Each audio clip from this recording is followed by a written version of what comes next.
আসসালামু আলাইকুম ভাই।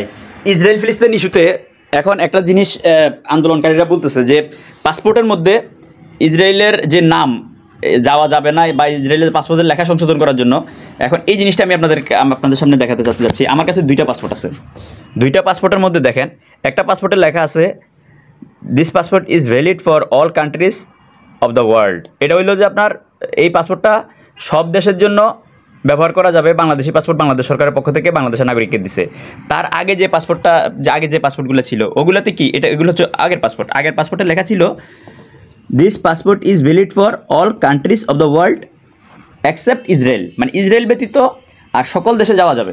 তো দেখেন এই জিনিসটা, এই লেখাটাকে আবার এই নতুন পাসপোর্টে পুনর্বহাল করার জন্য কিন্তু সবাই আন্দোলন করতেছে, দাবি করতেছে। বাংলাদেশের স্থপতি যারা ছিল বা বাংলাদেশ যারা বিনির্মাণ করছিলেন আগেকার দিনে, বাংলাদেশের লিডার যারা ছিলেন, বঙ্গবন্ধু শেখ মুজিবুর রহমান বলেন, জিয়াউর রহমান বলেন, ওনারা কিন্তু এই জিনিসটাকে ওনারা রেখে গেছে যে ইসরায়েল যেহেতু মানবতা বিরোধী কাজ করে, ইসরায়েল যেহেতু মানবতার শত্রু, তারা নির্বিচারে মানুষকে গুম খুন হত্যা করে, মানুষকে নির্বিচারে নিজেদের বাড়ি থেকে নিজেদের ঘর থেকে উচ্ছেদ করে, সেই ইসরায়েল মানবতা বিরোধী দেশের সাথে বাংলাদেশের কোনো সম্পর্ক থাকবে না, অর্থাৎ বাংলাদেশের কোনো নাগরিক সে দেশে যেতে পারবে না, যাবে না। মানে বাংলাদেশ সরকারের পক্ষ থেকে নিষেধাজ্ঞা ছিল।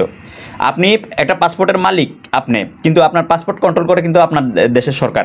তো আপনার সরকার আপনাকে যে একটা দেশে যাওয়ার জন্য, যে একটা দেশ মানবতা বিরোধী কাজ করে, এটা মানবতা বিরোধী দেশ বিধায় এই দেশে যেতে অনুমতি দেবে না। কিন্তু পরবর্তী সময়ে বিগত কয়েক বছর আগে কিন্তু আবার এই যে অনুমোদন দেওয়া হয়েছে যে ইসরায়েল সকল দেশে যেতে পারবে, এখানে ইসরায়েল ব্যতীত সকল দেশে যেতে পারবে, এই লেখাটা বাদ দিচ্ছে। তো এখন সবাই চাচ্ছে যে আগের লেখাটাই বহাল থাকুক, যে আমরা ইসরায়েল যাব না, ইসরায়েল মানবতা বিরোধী কাজ করে। যে ইসরায়েল নিমক হারাম দেশ, যে ইসরায়েলকে ইউরোপের লোকজন হিটলাররা মেরে ভস্কা উঠাই দিছে, যে তাদের পূর্বপুরুষদেরকে তারা মানে অর্ধাহারে অনাহারে মর্মর অবস্থা, তাদেরকে তারা অনেকটা ভাঙানোকেই করে এসে ফিলিস্তিনিতে আসছে। ফিলিস্তিনের লোকজন তখন সারা পৃথিবী থেকে জায়গা দেয় না, ফিলিস্তিনের লোকজন তাদেরকে জায়গা দিছে মায়া করে, দয়া করে। আর আজকে সেই ফিলিস্তিনের লোকজনকে তারা বাস্তুহারা করছে, বাড়ি থেকে উচ্ছেদ করতেছে।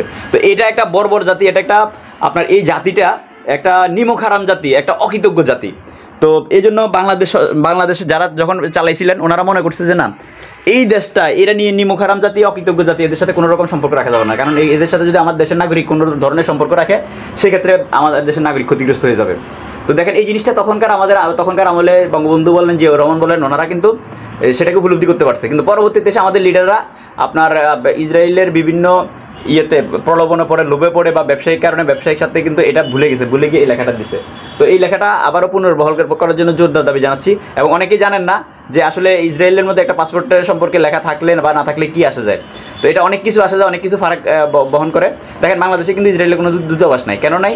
এই জন্যই নাই। তো এটা ভুলক্রমে হোক, তো যখনকার আমলে আপনার এই লেখাটা হয়েছে, তখন দায়িত্বশীল ব্যক্তিরা বলছে যে এটা দুঃখজনক ব্যাপার, এটা কেমন হয়ে গেছে আমরা জানি না। তো যেভাবে হয়ে গেছে আপনারা জানেন না, ঠিক এখন যারা দায়িত্বশীল আছেন আপনারাও যেভাবে আবার পুনরায় লেখাটা চলে আসবে আপনারা জানবেন না, ওইভাবেই কিন্তু আপনারা এই কাজটা করেন। ধন্যবাদ।